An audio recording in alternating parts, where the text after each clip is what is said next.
আসসালামু আলাইকুম রহমতুল্লাহ বরকাতুহু।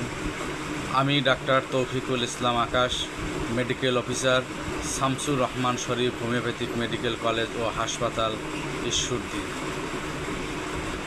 আমার আরেকটি চেম্বার আছে কালিয়াকৈর বাজার, লাহিড়ী মোহনপুর, উল্লাপাড়া, সিরাজগঞ্জ, আলবি হোমিও হল শাখা 2।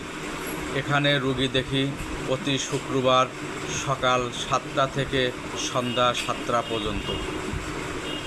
কালিয়াকৈর বাজারের আশেপাশে যে সমস্ত রোগীরা আছেন তারা শুক্রবারে সকাল 7টা থেকে সন্ধ্যা 7টার মধ্যে কালিয়াকৈর বাজারে আলভি হোমিও হল শাখা 2তে দেখা করবেন এবং সাক্ষাতের পূর্বে অবশ্যই ফোন করবেন। প্যাথোলজির কোনো রিপোর্ট থাকলে সঙ্গে নিয়ে আসবেন। সবাইকে ধন্যবাদ। আসসালামু আলাইকুম রহমতুল্লাহ।